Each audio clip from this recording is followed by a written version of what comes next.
Excited Nice. about that. What's Mike saying? My big destination was finally getting to see the real house from the Amityville Nice. horror.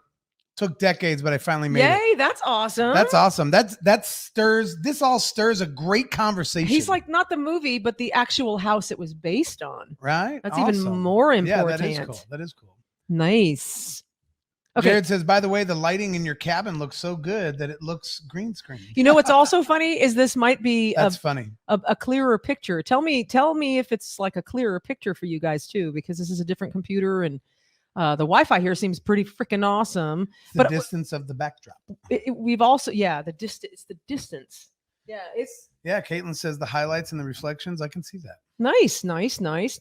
So hopefully it's the computer. Looks clear to us, yeah. Because that little computer was on its last little legs, and so hopefully this one will keep us. Stephen and I plan to go see the graves of Bruce Lee and Brandon Oh, Lee in wow. Seattle. That would be cool. That would be a cool trip, dude. I think I've talked about it. I don't know if I've talked about it on the Screamers show or not, but I've been to whose grave have I been to?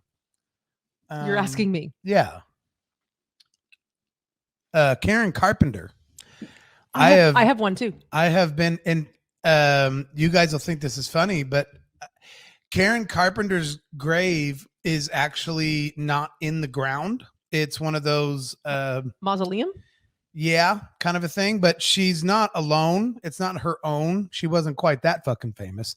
But there's this cemetery we went to has got these large buildings with hallways of Mausoleum. It's above the ground. They're all in little. Yeah, and they're all kind of like drawers. It's like the Dewey Decimal System. It looks like a library. It's like the Dewey Decimal System. Oh my god. That was a Joshua Poole joke. That was right good. There. That was. Anyway, so they're all filed in there in hallways.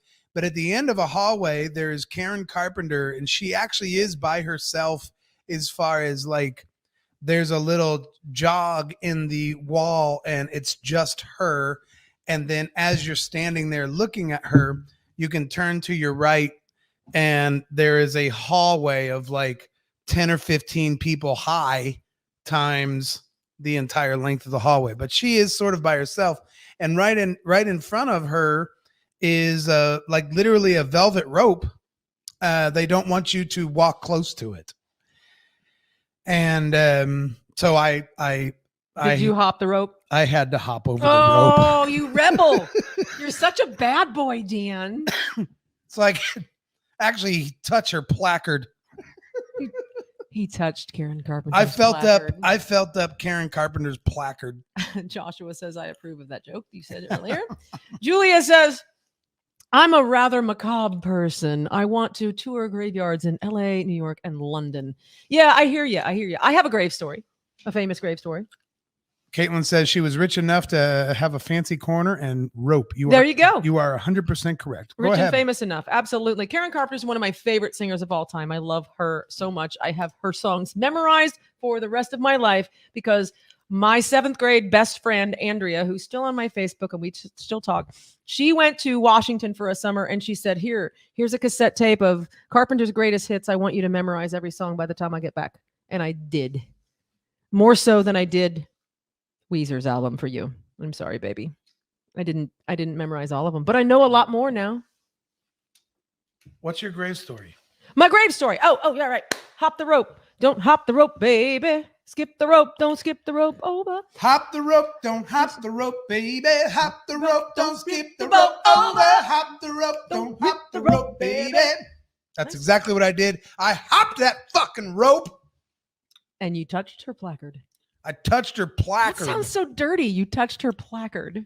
That sounds so dirty. That's just a setup for a new Mummy movie, LOL. But honestly, that sounds pretty neat. Yes. Okay. So my grave story is when I was on the road with the Statler brothers. We played in Corpus Christi, Texas at the Selena Auditorium. So whose grave did I go visit? Who? Selena. There's a graveyard that actually sits like right in front of the ocean. Like there's, I don't know what highway. I think it's 10 that runs on the south side of Texas on Corpus Christi. I think it's Highway 10. Correct me if I'm wrong. And right on at one point, there's this actual cemetery and this huge monument to Selena. It's actually a bronze statue of her. And she's in some awesome pose and it looks That's cool. awesome. But yeah, so that's the famous grave that I've been to. I've been to Elvis Presley's grave, but you know what's interesting about it though? Hang on. Mike McWhorter says Karen was a good singer, but she's no Axl Rose. You are right about that, Mike.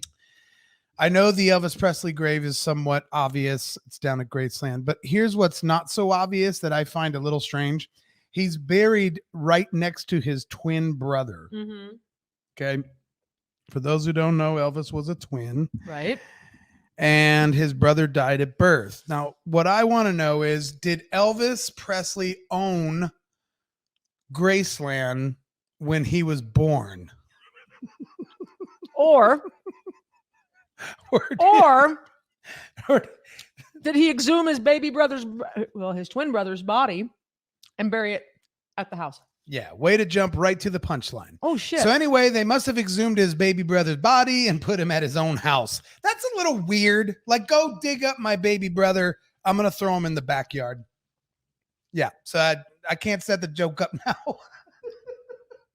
I'm sorry. Don't know if I ever mentioned it to you guys, but there is a slave cemetery about 100 yards from the house I grew up in. Oh, Ooh, wow. that would be interesting. Very interesting. Oh, look! They're taking they have the night off, but they're here. Seaside Memorial Park in Corpus Christi, Texas. Mm-hmm. Any other destinations people want to go to? Either you've been to or you want to go to. Yeah. I want to go to down in Alabama. There is actually the set, like where they filmed Big Fish. Oh, where and it's still there. Where the scenes that they filmed in Spectre. It's all still there, but it's totally like overgrown and bad. And they haven't maintained it at all, but they do have a campsite right next to it now that you can go. And if you want to walk through the streets of what was Spectre in the movie Big Fish, that's one of my next kind of like bucket list places I want to go. Definitely want to go there. Mm-hmm. Yep. So probably neither. Just put up a memorial. Wouldn't digging up a tiny corpse decades later be really difficult? Maybe. I guess nobody confirmed that his body is under the memorial, I guess. But right. there is an actual space. Like his mom and dad is there, and him and his brother. What was his fucking brother's name? Wait, hang on. We've got the research department's on it. Look at this. Was it Aiden or something? Hang on. I'm going to get you there. Right here. There. The Jesse Garon Presley marker at Graceland is a cenotaph. That means he's not there. Right. Not where he is buried, but a memorial. Okay. And then hang on. It still would have been a funny joke. He is buried in Tupelo, Mississippi. Well, I would assume it was Tupelo. Yeah, because that's where I assume they were, that's where they were from. That's here's the thing. His name probably is born Jesse Garon Presley, and then Elvis is Elvis Aaron Presley, but they spell it with one A, and they always is it on the marker 2 A's or 1 A? I can't remember. Not the marker. Yeah, the marker. Which some people have said like, oh, that's the wrong spelling, therefore he's not even dead. All that not dead conspiracy shit. Yeah. Hi. I'm glad to know that Audio Rose Research Department because I did find it a little strange. Like, I wonder if they dug him up because he wasn't famous when he was born. Right. So, obviously. Jared would kill to go to New Zealand to visit Hobbiton. I don't know what that is. That's like where they filmed Lord of the Rings. Oh, okay. All right. Mm-hmm. I think. Mm-hmm. And where they actually they did build those fucking things, whatever they are. It's Julia Drake Cobb says. Wait, no, the Audio Rose Research Department. Julia Drake Cobb says it's 2 A's on the marker, which was his mother's intended spelling. The typist misspelled it on the certificate. Oh, okay. See, all right. Mike said Elvis is dead. Living Color wrote a song called that. It's all the proof I need. Right. Done deal. I hear you. My friend KB just went. It's amazing. I'm assuming I'm KB went to Hobbit. Australia, yeah. What's Joshua saying? Joshua Isaacs, you need to go to the Hobbit House in Russellville, Arkansas. Oh, I know what he means by that. That's funny. Joshua's being funny. Do you know what that you get it? No, of course I don't fucking get it. Why would I get it? Because that's where he lived. That's where Joshua lived. Maybe there really is a Hobbit House there. Oh. Yeah, asshole. I just looked up and the You're a light real the light ass. picture's not centered. It's bugging me. It's centered. It's not straight. Okay. You done messed up, Aaron. Aaron. Yeah, because I don't think he was joking. I think there really is a Hobbit House down there. Okay. Uh-oh. Did I say Joshua Isaacs? Joshua Yeah. Isaacs. I like that. Somebody needs to open up a Facebook account. Yes, there is, and Joshua's friend works there. See? Oh. So now don't you feel like an asshole Well, because he's for called calling Joshua short? I didn't. He called him a You hobbit called on him his real show. hobbity. He called him a No, hobbit on you his were like, show. oh, he's real hobbity. I didn't say that at all. You insinuated it. There is a Hobbit house. A buddy of mine from high school built it and owns it. Okay. I thought you were being silly, Joshua. I'm sorry. Tune in live every Thursday night at 7 p.m. Central. On the Unsung Screamers Facebook page, YouTube channel, and Twitter. And check out our Unsung Screamers podcast. Wherever you get your podcasts. Ah!